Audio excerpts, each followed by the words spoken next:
पितरों का यह स्रोत जो मैं तुम्हें बता रहा हूं, यदि तुम अपने घर पे रोज सुनो तो तुम्हारे घर का पूरा पितृ दोष समाप्त हो जाए। अमावस्या के दिन यदि इस पितृ स्त्रोत को सुनकर यदि तुम 1.25 पाव खोए की मिठाई पितरों को अर्पित करके जल अर्पित कर दो, जल में थोड़ी सी हल्दी और लावा डालकर अर्पित कर दो, तो तुम्हारे घर से पितृ दोष नष्ट हो जाए। पितृ दोष बहुत विकट दोष होता है।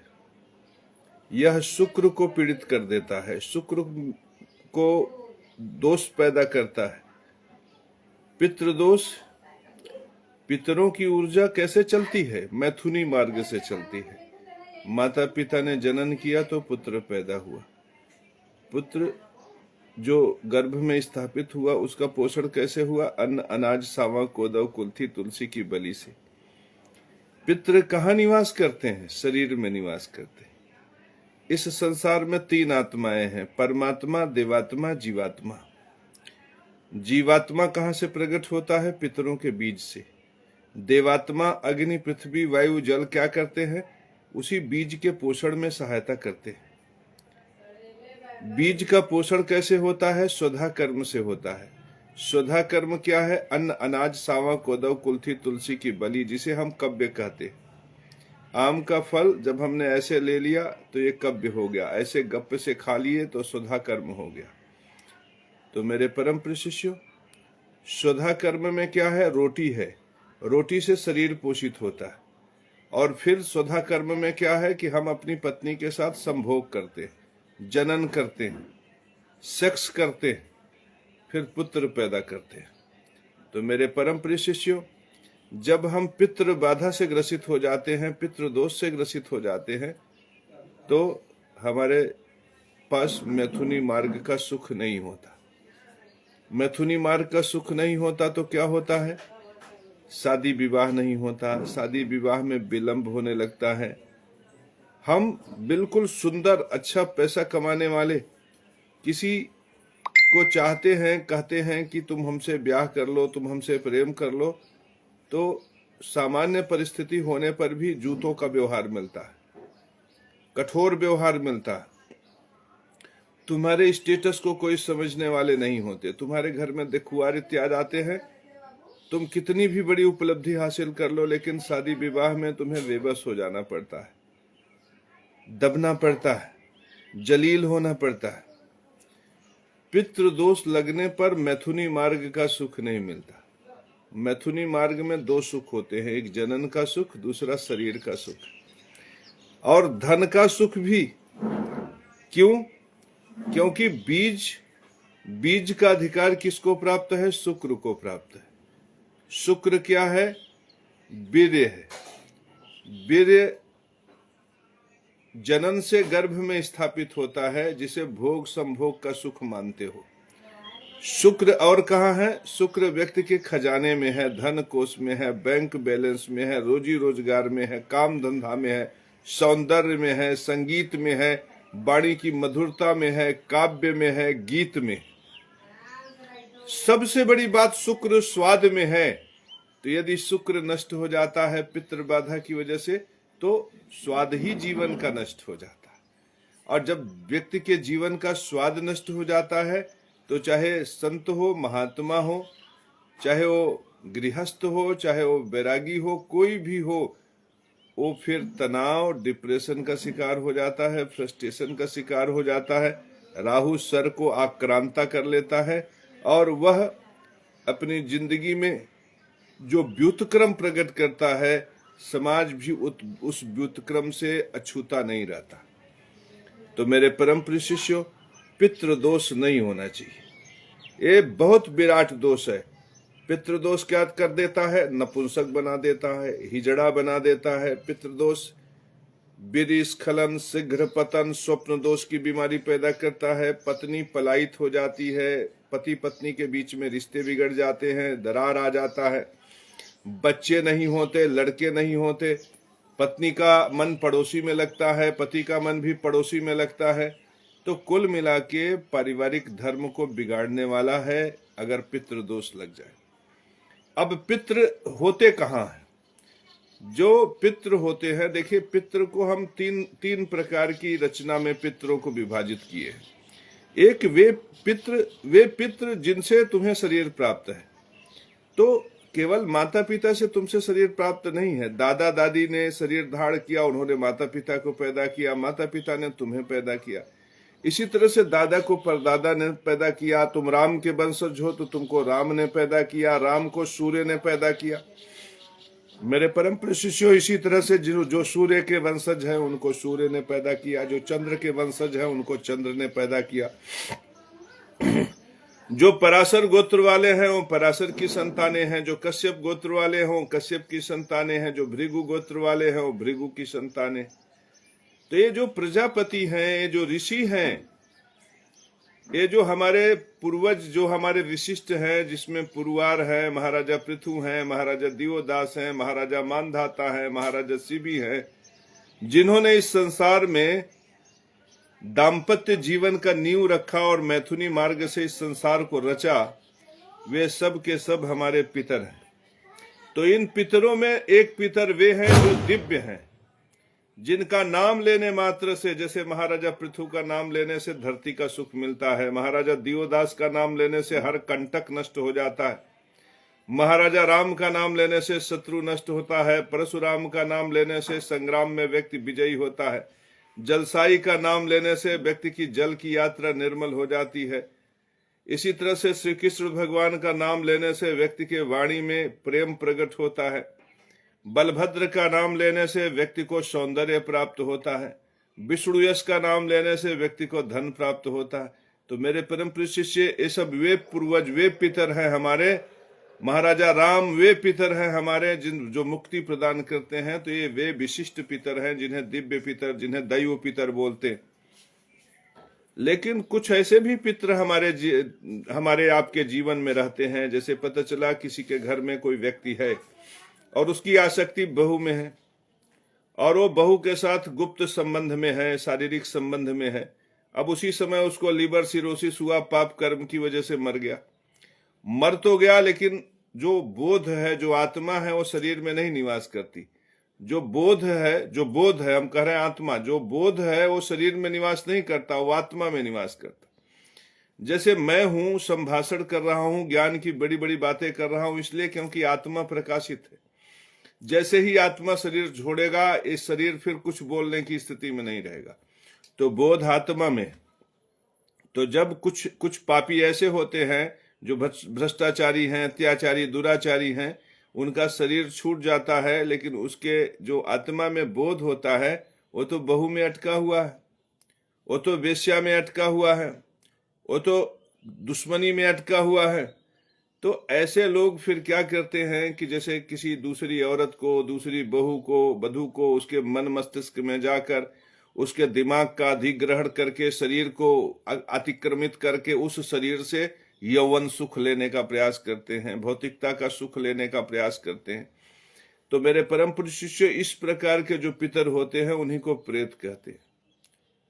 उस प्रेत में भी कई प्रकार के हैं, पिशाच हैं और भी तमाम प्रकार के प्रेत हैं, बरम इत्यादि हैं।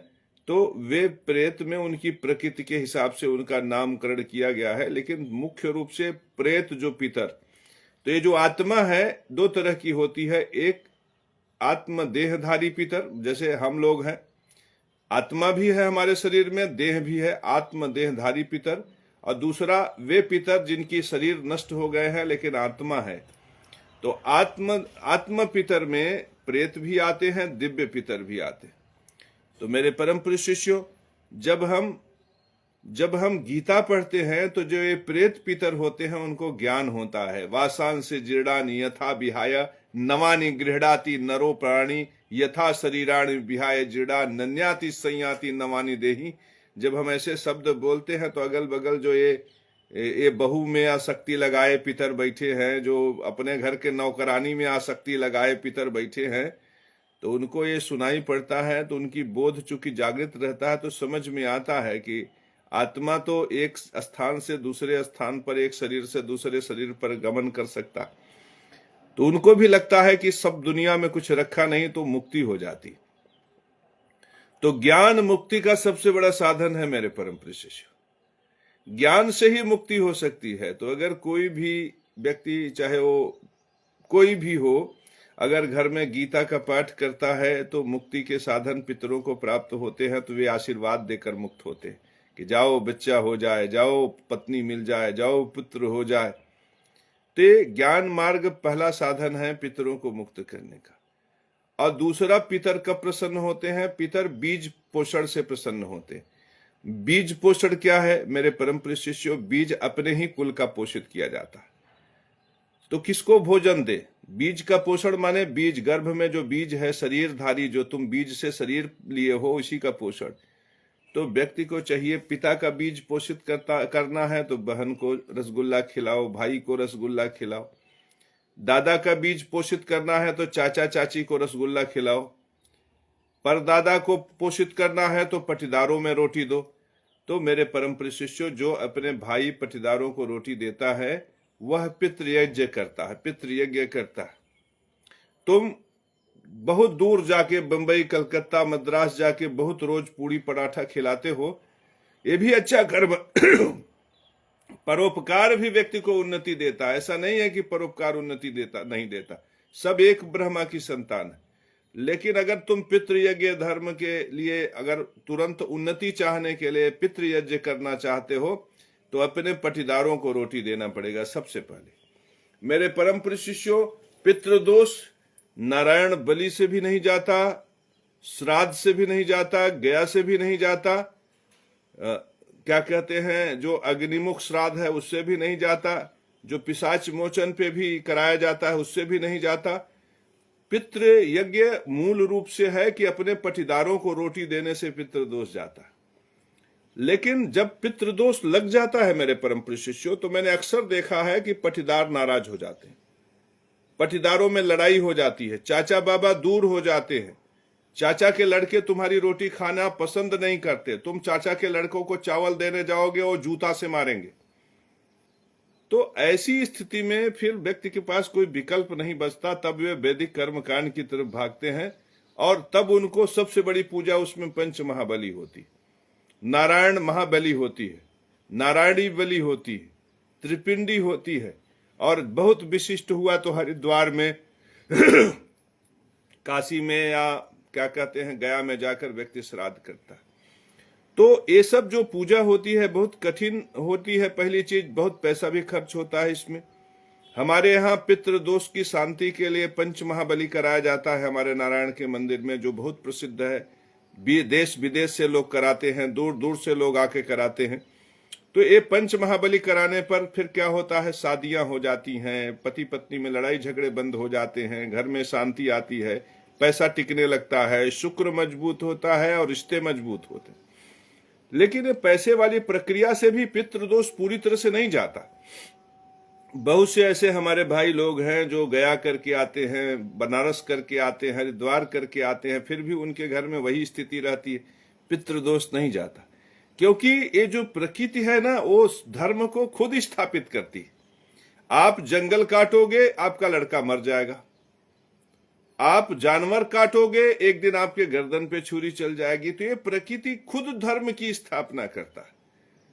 तो प्रकृति स्वयं जब धर्म की स्थापना करता है, तो प्रकृति आपको इतना दंड देगी कि आपको स्थिति स्पष्ट होगी कि आपको चाचा की कमी महसूस होगी, आपको भाई की कमी महसूस होगी, आपको बहनों की कमी महसूस होगी, आप एकाकीपन के शिकार हो जाओगे। और स्थिति ये हो जाएगी कि अंत में प्रकृति से पता चलेगा आपको कि नहीं, पितृयज्ञ करना है तो भाई पटीदार को रोटी देना है। पंडित, तमाम पंडित ऐसे हैं जो मूर्ख बनाते हैं, ठगते हैं आपको। क्यों आप ठगा जाते हो? क्योंकि आप भी तो भ्रष्टाचार किए, बेईमानी किए। तो तुम जब चोरी बेईमानी का पैसा लाओगे तो तुम्हारा भी पैसा चोर बेईमान ले जाएगा, धर्म में थोड़ी लगेगा तुम्हारा पैसा। तो पितृयज्ञ का सबसे बड़ा सूत्र है, अगर तुम्हारी रोटी चाचा के लड़के खा लें, भतीजे खा लें, चाचा खा लें, भाई खा ले, पटीदार खा ले, तब जाके तुम्हारा पितृयज्ञ धर्म में कुछ पोषणीय होता है। वास्तव में तो पितृयज्ञ धर्म बहुत बड़ा है। 5% जो धन है वो तुम्हारे अधिकार क्षेत्र में नहीं आता। तुम्हारी कमाई का 5% तुम्हारे भाई बंधु चाचा चाची का। लेकिन कौन 5% देता? तुम 1 लाख रुपया महीना कमाते हो तो क्या 5,000 रुपया अपने परिवार के लिए निकालते हो? नहीं निकालते।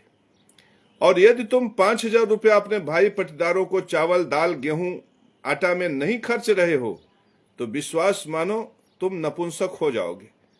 तुम्हें वीर्य पतन शीघ्र स्खलन का रोग होगा। तुम्हारे शरीर में विविध प्रकार के रोग पैदा होंगे। क्यों? क्योंकि फिर तुम्हें पितृ बाधा लगेगा, पितृ दोष लगेगा। ये तो मैं उनकी बात कर रहा हूं जो पटीदारों को खिलाते हैं, जो अपने भाई बंधु को देते हैं, उनको भी पितृ दोष लग जाता है। और तमाम तो ऐसे हैं जो घर से निकले और चले गए बंबई, चले गए कलकत्ता। पता चला 25 साल में उसने भाई को एक चवन्नी अधेली भी नहीं दिया, 25 साल में भाई को चावल दाल भी नहीं दिया, 25 साल में भाई को कोई आटा तरकारी भी नहीं दी। और 25 साल के बाद जब गुरुजी ने कहा, केशव महाराज ने कहा कि पितृ बाधा समाप्त तो होगा तब जब भाई को दोगे, जब चाचा को दोगे, जब दादा के लड़कों को दोगे, तो पता चला कि पोटली भर चावल लेकर आए, चाची खा लो, चाचा खा लो, चाचा के लड़के खा लो। अब चाचा चाची के लड़के इस संशय में पड़ गए कि 25 साल तक तो हमारे पास आए नहीं, आज 25 साल बाद ये क्यों हमें चावल लेकर देने आए हैं? इसका मतलब कहीं ऐसा तो नहीं कि प्रेत देने आए हैं, भूत देने आए। जिस पितरायन मार्ग को संतुष्ट करने के लिए आप उनको चावल खिलाने जाते हो, उसी पितरायन मार्ग में वो आपके प्रति शंकालु हो जाते हैं और सोचते हैं प्रेत लेकर आया, भूत लेकर आया है। और स्थिति ये है कि आप चूंकि परदेश रहे हैं, गांव में उनकी संख्या ज्यादा है, तो आपका स्वागत चाचा चाची कह के नहीं करते बल्कि जुतियाने में करते हैं कि बड़का जानवा चाउर लेके आई है, जाना था तो है 25 साल नजर नहीं आया, आज चाउर लेके आए, भाग जा, नहीं तो जूता ही जूता मारब। ऐसी स्थिति हो जाती है। तो वहां भी व्यक्ति को जूता ही मिलता है, क्योंकि मैथुनी मार्ग का सुख न मिलना माने किसी को आई लव यू कहो कोई जूता से मार दे, किसी से कहे कि आपकी आंखें बड़ी सुंदर है, वो कहे कहे कमीना भाग जा, नहीं तो लतियाना शुरू कर देंगे, लाते ही लात मारेंगे। तो मेरे परम प्रिय शिष्यों, जब पितृ दोष नहीं होता ना, तो हमारे जैसे बूढ़े को 16 साल की जवान भी कहते हैं गुरुजी अब बड़ा सुंदर लग रहे हैं। अब अवसर हमें मिल जाता है, लेकिन हम लोग अवसर का दुरुपयोग नहीं करते, क्योंकि धर्मात्मा है। और तमाम ऐसे लोग हैं, आईएएस के घर में पैदा हुए, पीसीएस के घर मंत्री राजनेता के घर में पैदा हुए, अवसर ही नहीं मिल रहा, कोई आई लव यू कहने के लिए तैयार नहीं, कुंठाग्रसित हैं। उनके बाप उनके महतारी फोन करके गुरुजी हमारे बेटे के जीवन में बड़ा एकाकीपन, कुछ कर दीजिए गुरुजी, उसका भी कोई मिल जाए, नहीं शादी हो तो जीवन साथी ही मिल जाए, प्रेम करने वाला ही मिल जाए। तो मैं ऐसे पापी माता पिताओं को जब उनका फोन आता तो बड़ा हंसी आती है। डालो भाई का मारे हो, चाचा का मारे हो, दादा दादी के परिवार का मारे हो, तुम्हारा कभी भला हो ही नहीं सकता। तो मेरे परम प्रिय शिष्यों, तुम सब में पितृदोष है। तुम कभी नोटिस करो, किसी ने आई लव यू कहा, किसी ने आपके लिए बाहें फैलाया, किसी ने प्रेम के लिए इजहार किया। तुम लोगों की जिंदगी में कुछ हो तो बताओ। अरे तुम्हारा भाई तुमसे चिढ़ता होगा, तुम्हारे चाचा चाची तुम्हारे दुश्मन होंगे, ये सब पितृदोष की निशानी है। और पितृदोष तब नष्ट होगा जब अपने जीवन में अगर 1 लाख रुपया महीना कमा रहे हो तो 5,000 निकालो किसी न किसी रूप में। ऐसा थोड़ी है 5,000 कोई बहुत ज्यादा थोड़ी, एक महीने में 12 पंचे 60,000 रुपया। अब 60,000 रुपया पूरे महीने में अगर बहन को 5,000 रुपया मदद कर दिया, भाई को कर दिया, चाचा चाची को कर दिया, पटीदारों में कर दिया, तो 60,000 रुपया एक साल में क्या है, कोई बहुत ज्यादा नहीं। तुम 1 लाख, तुम सोचो तुम 95,000 रुपया हर महीना बचा रहे हो और तुम अपने परिवार के लिए 5,000 नहीं खर्चना चाहते। ये 5% तो नियम है मेरे परम प्रिय शिष्यों, लेकिन 5% तो उन लोगों के लिए है जो पितृ बाधा से ग्रसित ही नहीं होते, जो कर दें, ये बड़ी चीज है। लेकिन तमाम लोग ऐसे हैं मेरे परम प्रिय शिष्यों, जैसे बाप मर गया, भाई दिल्ली में बैठा है, अब भाई कहेगा कि हम तो बहुत व्यस्त हैं, बड़ी बड़ी इमरजेंसी है भाई, तुम लोग अपना लाव फूक लो, तुम लोग दाह संस्कार कर लो, हम पहुंच नहीं सकते। अब वो भाई सिर्फ इसलिए नहीं पहुंचता कि वहां पहुंचेंगे तो 13वीं संस्कार में 2 बोरा चावल देना पड़ेगा, गेहूं देना पड़ेगा। तो मेरे परम प्रिय शिष्यों, इस स्तर पर जब लोग पितृयज्ञ धर्म से भागने लगते हैं, ठीक है तुम नहीं पहुंच सकते, कोई बात नहीं, अपने माता पिता के 13वीं 12वीं में तुम नहीं पहुंच सकते, अपने चाचा चाची के 13वीं 12वीं में, तो वहां से पैसा तो लगा सकते हो, वहां से 4 कुंटल 10 कुंटल के लिए चावल के लिए व्यवस्था तो कर सकते हो, पनीर चिल्ली खाने की व्यवस्था तो कर सकते हो। लेकिन तुम लोग वो भी नहीं करते, और जब वो नहीं करते तो पितृदोष लग जाता है। तुम दिल्ली में बैठे, हमारे ऐसे तमाम पटीदार हैं जो मुंबई में हैं, दिल्ली में हैं, उनके घर में लड़कों की उम्र 40 साल हो गई, 42 साल हो गई, 35 साल हो गई। सोचो 40 साल के बाद शादी करोगे तो कौन सा सेक्स कर लोगे? फिर तुम्हें रोज वियग्रा चाहिए, रोज तुम्हें अश्वगंधा रिष्ट चाहिए, अश्वगंधा पाक चाहिए, मुसली पाक चाहिए।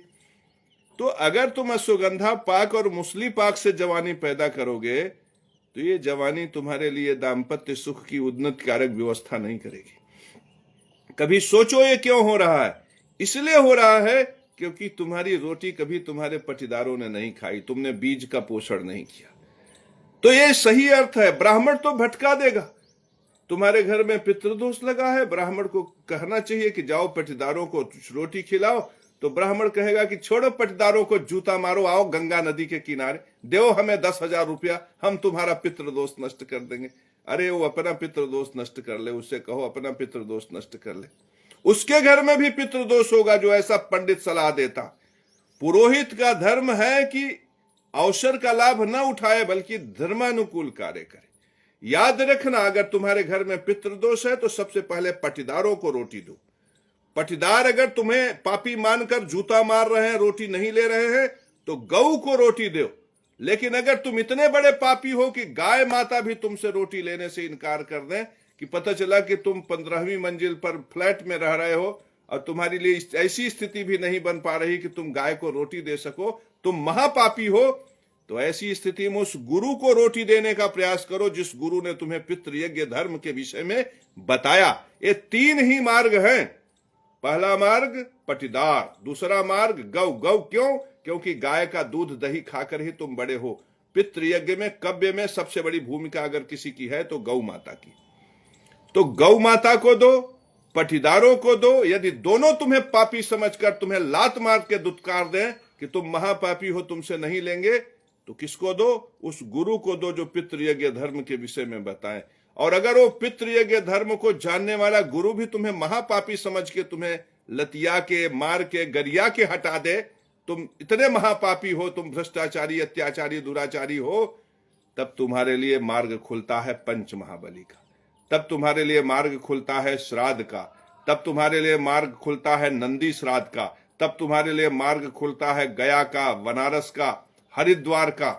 लेकिन अगर तुम पटीदारों को संतुष्ट किए बिना, गौ को संतुष्ट किए बिना, गुरु को संतुष्ट किए बिना तुम गया चले जाओ, तुम काशी चले जाओ, हरिद्वार चले जाओ, स्थिति ये होगी कि तुम हरिद्वार से लौट के आओगे तब वो तुम्हें वही शीघ्र स्खलन, धातु स्खलन, वीर्य पतन, स्वप्न दोष, मर्दाना कंजोरी, हकीम रहमानी, हकीम बरमानी, यही याद आएंगे।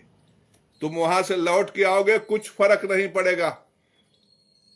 औरत के पास जाओगे तो तुम्हें अश्वगंधा के कैप्सूल लेने पड़ेंगे। मेरे परम प्रिय शिष्यों, ये बात मैं इसलिए कह रहा हूं कि मर्दाना ताकत का सारा संबंध पितृयज्ञ से। अगर तुम पितृयज्ञ धर्म का पालन नहीं कर रहे हो तो चाहे तुम लड़की हो या लड़का, मैं यहां पे सीधे सीधे बता रहा हूं, चाहे आपके घर में बेटी हो या बेटा, दोनों मैथुनी मार्ग का सुख प्राप्त नहीं कर पाएंगे। अगर तुम बहुत एसपी, डीएम, कलेक्टर हो और तुम्हारे पास पैसा है, तुम विवाह कर भी दोगे तो 10 दिन में ही उनका रिश्ता खत्म हो जाए। स्थिति यह होगी कि यौवन संतुष्टि उसे नहीं मिलेगी, दाम्पत्य संतुष्टि उसे नहीं मिलेगी, संतान संतुष्टि उसे नहीं मिलेगी। तो ये जो विराट पितृदोष है, ये तुम सब लोगों के नस नस में भरा हुआ है।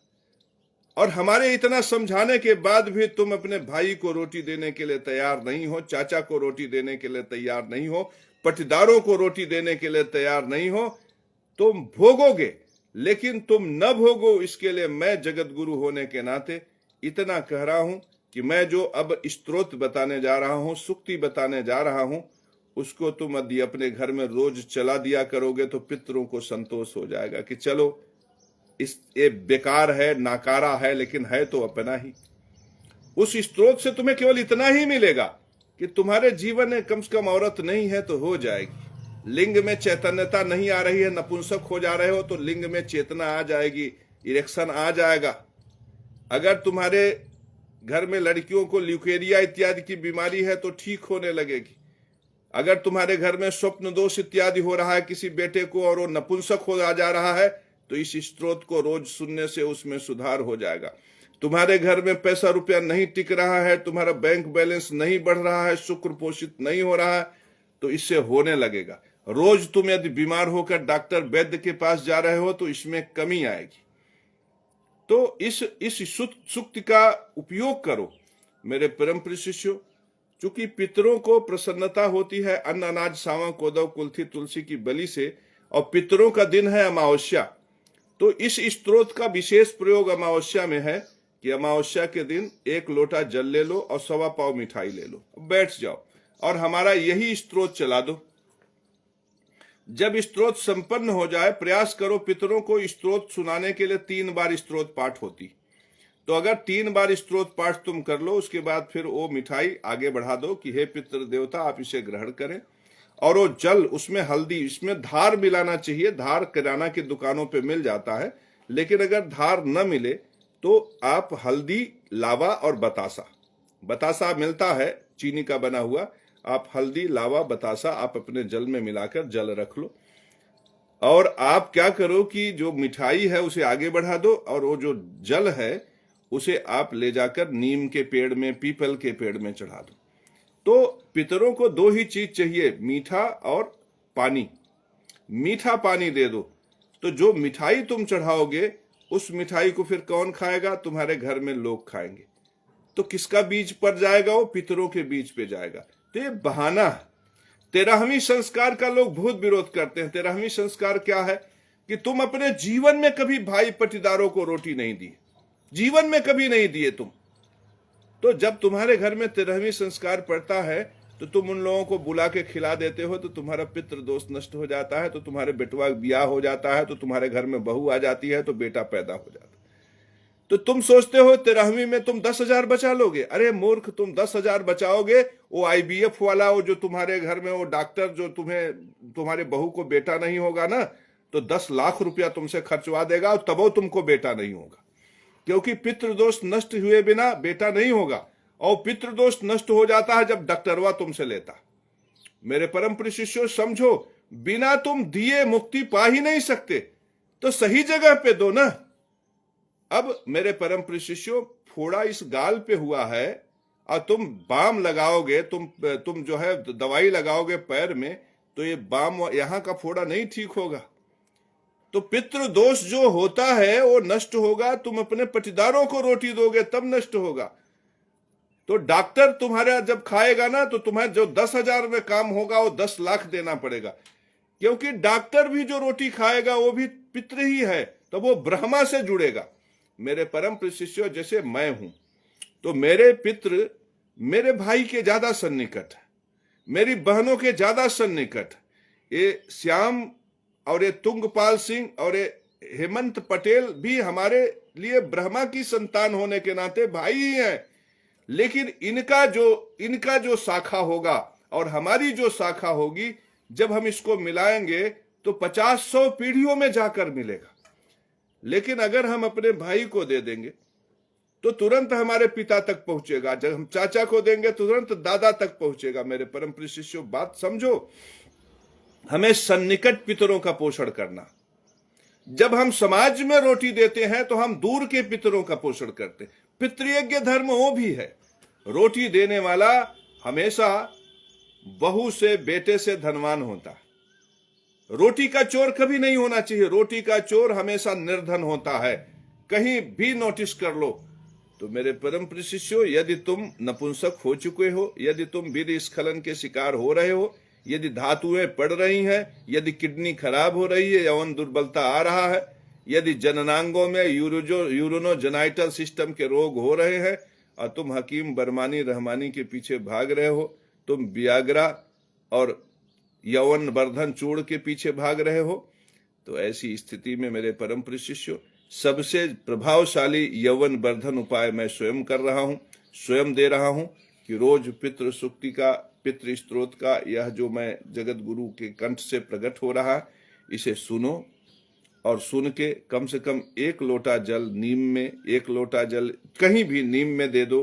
नीम ना हो तो बेल का पेड़ हो तो उसमें दे दो, बेल का पेड़ ना हो तो पीपल का पेड़ हो, बरगद का पेड़ हो, गूलर का पेड़ हो, पाकर का पेड़ हो, सम्मी का पेड़ हो, कोई भी धार्मिक वृक्ष में 1 लोटा जल दो, क्योंकि वृक्षों में जल देने से पितृदोष समूल नष्ट हो जाता। अगर पितृदोष है तो पटीदार का पोषण करो, गौ का पोषण करो, वृक्ष का पोषण करो। वृक्षों में जल देने से तर्पण हो जाता है और अन्न अनाज सावा के दो, अन्न अनाज की बलि करने से पितृयज्ञ हो जाता है। तो मेरे परम प्रिय शिष्यों, इस महान विराट स्त्रोत जो संसार में सर्वश्रेष्ठ है, सीधे तुम्हारे यौवन क्षमता को बढ़ाने वाला है, सीधे तुम्हारे जीवन में दाम्पत्य सुख को बढ़ाने वाला है, धन संपदा को बढ़ाने वाला है, इस परम गूढ़ रहस्यमय स्त्रोत जो मुझे जगत गुरुओं से प्राप्त है, जो संसार के सर्वश्रेष्ठ ब्राह्मण कल्लू मुसहर जी महाराज से प्राप्त है, वह मैं तुम्हें दे रहा हूं, इसे स्वीकार करो। नमो वह पितरो यच्छु तस्मै, नमो वह पितरो यतिष्योनि तस्मै, नमो वह पितरो सुधा वह पितर, नमस्तुते नैर्तिग्मं तेजो अस्य विशिता बंध पाशान, यमो मह्यम पुर्रिम ताम दात तस्मै यमाय नमस्तु मृतवे, नमस्तस्सिताय नमस्तिरश्चिराजय सुजाय बब्रवे, नमो रूराय शोचिषे किड़ो भी यो अन्ये दुरुम दुर्भेत तृतीय कायम नमस्तु तक्मने, नमस्ते अधिवाकाय परावाकाय ते नमः, सुभत्तै मृत्यु ते नमः, दुर्भित्तम तमिदम नमः। यहाँ पे सुभत्तै मृत्यु ते नमः, दुर्भित्तम तम इदम नमः, इस शब्द को थोड़ा सा इसका अर्थ समझकर ऐसे प्रणाम करके यहाँ पर थोड़ा सा दिमाग लगा लेना कि जो हमारे कुल में जिनकी सहज मृत्यु हुई है, जिनकी असहज मृत्यु हुई है, वे सब जो पितृ स्वरूप में हैं, मैं उनको प्रणाम करता हूं और वे दिव्य स्वरूप को प्राप्त करके हमें आशीर्वाद प्रदान करें कि हमें बल दें, बुद्धि दे, आयु दे, यश दे।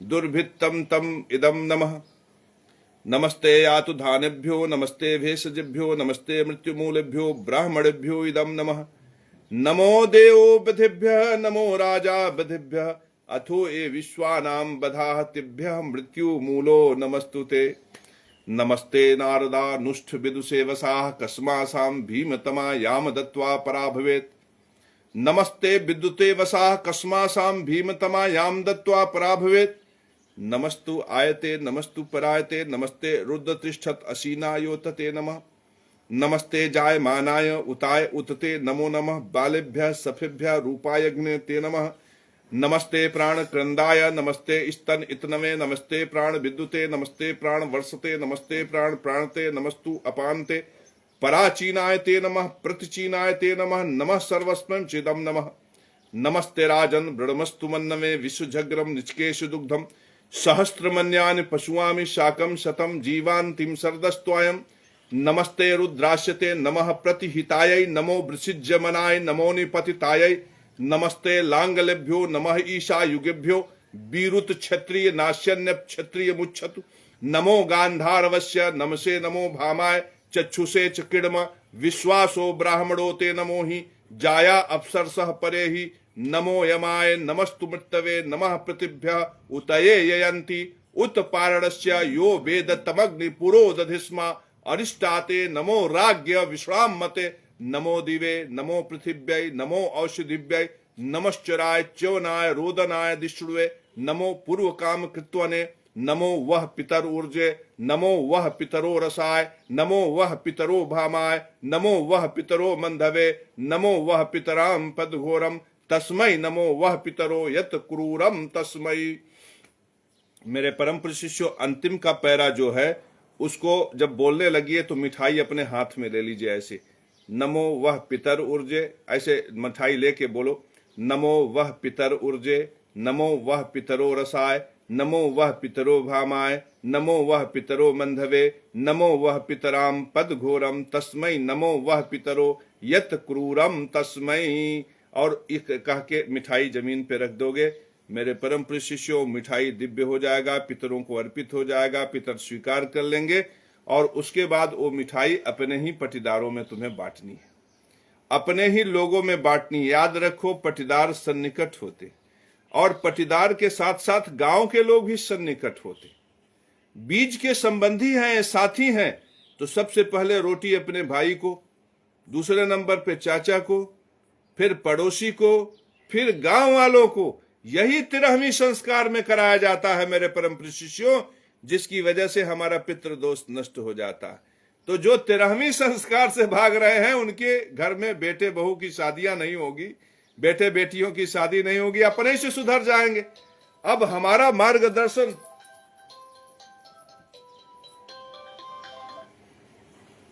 हमारा मार्गदर्शन तो सिर्फ यही है। आप बड़े बड़े संगठन लग गए 13वीं को खत्म करने के लिए, बड़े बड़े संगठन लग गए भोज को खत्म करने के लिए।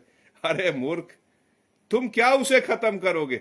जिसके घर में पितृदोष लगेगा, जिसके घर के लड़के लड़कियों की शादी नहीं होगी, वो फिर वही शुरू कर देंगे। और ये जो सूत्र मैं बता रहा हूं पितृयज्ञ धर्म का, ये केवल हिंदुओं के लिए नहीं लागू होता है, मुसलमानों के लिए भी लागू होता है, एक क्रिश्चियनों के लिए भी है, यहूदियों के लिए भी, जैनी बौद्ध सब के लिए लागू होता। मेरे परम प्रिय शिष्यों, जहां पे पितृयज्ञ धर्म का पालन नहीं है, आप जाके देख लो, वहां नपुंसकता ज्यादा। जहां पे पितृयज्ञ धर्म का पालन नहीं है, वहां पे शादी विवाह में विलंब ज्यादा है, एकाकीपन ज्यादा है, गृहस्थ धर्म नष्ट ज्यादा है मेरे परम प्रिय शिष्यों। तो जैसे जैसे रोटी के साधन से, रोटी के धर्म से तुम दूर होते जाओगे, तुम अपने जीवन में अकेलेपन के शिकार होते चले जाओगे। तो पितृयज्ञ धर्म का पालन करो। और ये विराट जो तुमको अमृत मैंने दे दिया, यह शान कर दिया तुम्हारे ऊपर, जो ये दे दिया, अगर इस परम पावन को तुम ग्रहण कर पाओगे मेरे परम प्रिय शिष्यों, तो तुम भी हमारी तरह चमकोगे। आज मैं क्या हूं? मेरे पास कोई सरकारी नौकरी नहीं है, मेरे पास कोई संसाधन नहीं है, लेकिन पितरों की प्रतिष्ठा की वजह से इस सारे संसार का मैं जगत गुरु हूं। क्योंकि मैं जो सूत्र बताता हूं उससे संसार संचालित होता। मैं जो सूत्र बताता हूं वो हर किसी के जीवन में घटित होता है। शंकराचार्य के पास ऐसा सूत्र नहीं है, रामभद्राचार्य के पास सूत्र नहीं, मेरे पास सनातन धर्म सूत्र है।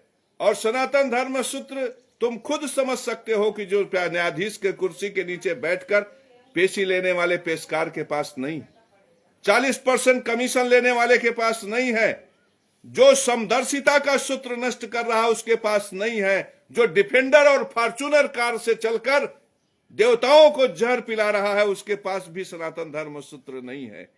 मेरे पास, मेरे परम प्रिय शिष्यों, मेरे पास सनातन धर्म सूत्र है।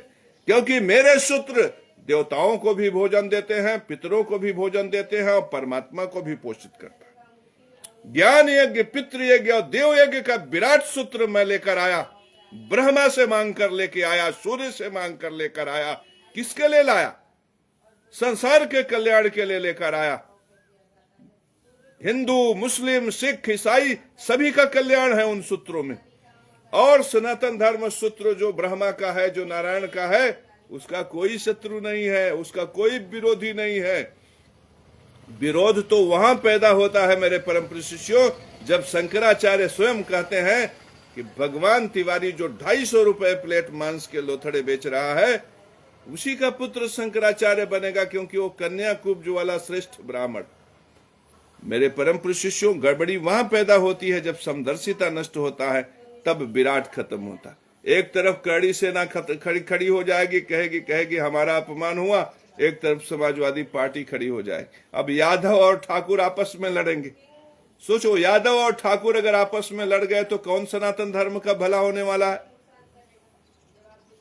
तो ऐसे सूत्र थोड़ी सनातन धर्म का भला करेंगे। सनातन धर्म का विराट तब प्रकट होगा जब समदर्शिता प्रकट होगी, जब चंद्रशेखर रावण भी जय श्री नारायण कहेगा और शंकराचार्य भी जय श्री नारायण बोलेंगे मेरे परम प्रिय शिष्य। तो ये विराट मैंने तुम्हें दिया, वो सूत्र दिया जो विश्व का पोषण करता, वो सूत्र दिया जो देवताओं को, मैं देवताओं को भोजन देने की व्यवस्था कर रहा हूं। देवता हमें आशीर्वाद नहीं देंगे तो क्या तुम्हें देंगे? मैं पितरों को भोजन देने की व्यवस्था कर रहा हूं, पितर मुझे आशीर्वाद नहीं देंगे तो क्या तुम्हें देंगे? तो मेरे परम प्रिय शिष्यों, जो विश्व सुंदरी होगी, जो विराट सुंदरी होगी, वो केशव महाराज को आई लव यू कहेगी ना, तुम्हें थोड़ी आई लव यू कहेगी। वो केशव महाराज की गृहस्थी को संवारेगी ना, तुम्हारी गृहस्थी नहीं संवारने आएगी। तो यदि उन्नति चाहते हो कि तुम्हारे जीवन में भी सर्वांग सुंदरी प्रकट हो, तुम्हारे ही जीवन में बैंक बैलेंस प्रकट हो, तुम्हारे खजानों में सोने चांदी के मोहरे पड़े हों, यदि तुम ऐसा चाहते हो तो तुम्हें पितृ यज्ञ के विराट को समझना पड़ेगा। और चांडाल के चक्कर में नहीं पड़ना, पाखंडियों के चक्कर में नहीं पड़ना है, धूर्त के चक्कर में नहीं पड़ना है। तुम्हें सनातन धर्म के विराट के लिए, पितृ यज्ञ धर्म के विराट को समझना है। जब सही यज्ञ करोगे तो उन्नति करोगे, और यदि यज्ञ धर्म में त्रुटि करोगे तो विनाश काले विपरीत बुद्धि। मेरे परम प्रिय शिष्यों, ये पितृ यज्ञ धर्म का चूंकि इसमें विराट है और एक एक शब्द पितृ यज्ञ के विराट को प्रकट कर रहा है, तो यदि पितरों की प्रतिष्ठा तुम चाहते हो तो हमारे इस वीडियो को शेयर करो। वीडियो को शेयर करते ही ज्ञान यज्ञ के मार्ग से तुम्हें पितृ यज्ञ धर्म का पुण्य प्राप्त हो जाए। तुम जितना अधिक वीडियो शेयर करोगे, तुम्हें पितरायण मार्ग से उतना सुख प्राप्त होगा। और पितरायण मार्ग में दाम्पत्य सुख, स्त्री को पुरुष का सुख, पुरुष को स्त्री का सुख प्राप्त होता।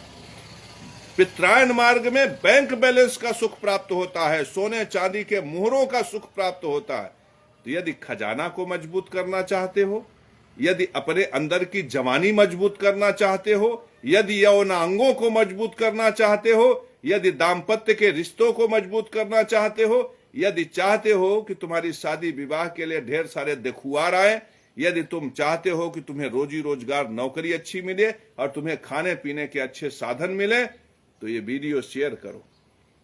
मेरे परम प्रिय शिष्यों, इस संसार में यदि फेसबुक पर शेयर करने लायक कुछ है तो ये हमारा वीडियो जो मैंने प्रवचन बनाया है, ये बहुत विराट है, बहुत विशिष्ट है। इसे केवल ज्ञानी समझ सकता है, इसका मर्म रहस्य। सामान्य बुद्धि वाले, आप कभी भी नोटिस करो कि ब्राह्मण आज भी श्रेष्ठ और संपन्न है।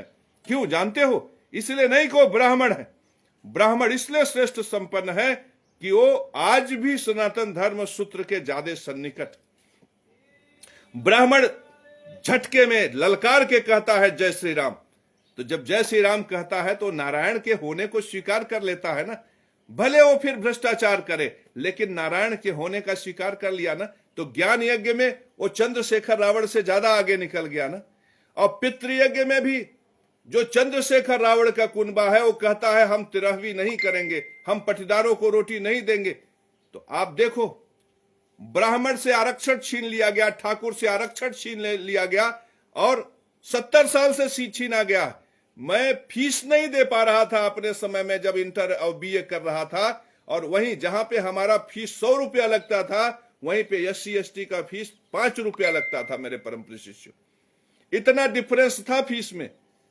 लेकिन फिर भी मैं फीस देकर MSc किया और MSc में टॉप किया, और आज मैं ज्योतिष के क्षेत्र में हूं, श्रेष्ठतम पोजीशन पे हूं, और संसार का मार्गदर्शन करने में मैं जगत गुरु सुनिश्चित हूं। मेरे परम प्रिय शिष्यों, यह इसलिए है क्योंकि मैंने सनातन धर्म के विराट को धारण किया। आप हमारे शब्दों को अन्यथा मत लीजिएगा। मैं दलितों के प्रति कोई अपमानजनक बात नहीं कर रहा हूं या किसी के प्रति कोई अपमानजनक नहीं कह रहा हूं, लेकिन यहां पे एक बात मैं कहूंगा कि मैं अपने तमाम भाइयों को, जो हरिजन हैं, जो कांची और भी दूसरे जो बिरादर के लोग हैं, मैंने उनके घरों में देखा कि पहले उनके पिताजी SDM थे, किसी के घर में ADM थे, और उनके 2 लड़के थे, 2 लड़के के लड़के हुए। वो ADM साहब जब थे उस समय घर बना, मकान बना, सब कुछ बना। और केवल 3 पीढ़ी में, मेरे देखते देखते, मैंने 50 साल 40 साल से मैं देख रहा हूं, मेरे देखते देखते ADM साहब उसी समय रिटायर हो गए और उनके बेटे आज शराब पीकर कहीं किसी कोने पड़े। मेरे परम प्रिय शिष्यों, एक जिलाधिकारी ने, एक ADM ने, एक उप जिलाधिकारी ने इतनी संपत्ति बनाई थी, 3 पीढ़ी तक भी नहीं चल पाई। क्यों नहीं चल पाई जानते हैं? क्योंकि ज्ञान यज्ञ का विराट रहा होता तो शराब हाथ न लगाते। ज्ञान यज्ञ का विराट रहा होता तो रमी सर्कल पर न खेलते। लेकिन 70 साल से आरक्षण न होने के बावजूद भी वे ब्राह्मण, वे ठाकुर जिनके पास 2 बीघा जमीन भी नहीं है, जिनके पास कोई खेती नहीं है, कोई बाड़ी नहीं है, वे लोग भी आज देखो बढ़िया कार से चल रहे हैं। और जो लोग ये कहते थे कि सवर्ण से हम पीड़ित हैं, वे आज 70 साल के बाद भी यही शब्द कह रहे हैं कि हम सवर्णों से पीड़ित हैं। बताइए, क्या इस केशव महाराज को कभी कोटे का चावल मिला? कभी अन्नपूर्णा योजना में राशन मिला? कभी कोई लेटरिन बाथरूम मिला? कोई आयुष्मान कार्ड से कभी मैंने अपने घर में किसी का इलाज कराया? और मेरी स्थिति कोई बहुत संपन्न स्थिति नहीं है।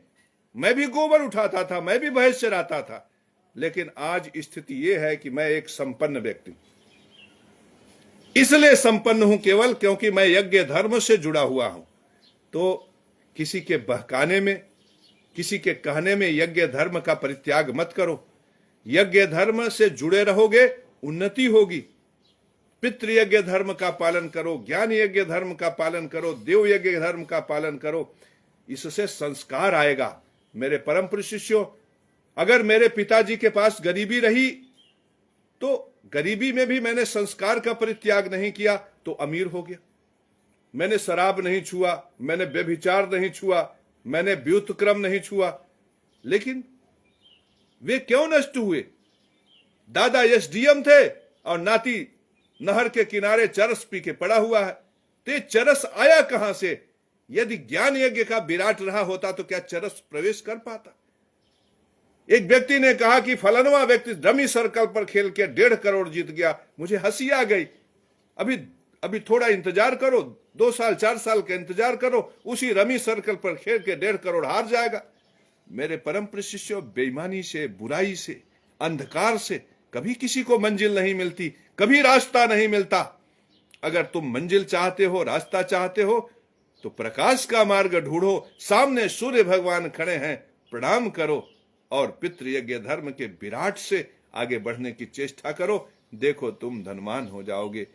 मेरे परम प्रिय शिष्यों, तो हो सके तो इस विराट वीडियो को, इस विशिष्ट वीडियो को जो पितृयज्ञ धर्म से तुमको जोड़ेगा, इसे शेयर करके जन जन तक पहुंचा दो। वैसे भी 1 महीने के बाद डिलीट कर दिया जाएगा फेसबुक की तरफ से, तो 1 महीने में कम से कम इतने लोगों को पहुंचा दो कि लोग जगे। ये अगर जग गए तो ये यादव और ठाकुर की लड़ाई बंद हो जाएगी। ये अगर जग गए तो ये परस्पर आपस में भिड़ना बंद कर देंगे। ये अगर जग गए तो एक हो जाएंगे। ये अगर जग गए तो विराट विश्व का निर्माण करेंगे। ये अगर जग गए तो ऐसे संसार का निर्माण करेंगे जहां पे सुख ही सुख होगा, दुख कहीं दिखाई नहीं पड़ेगा। मेरे परम प्रिय शिष्य।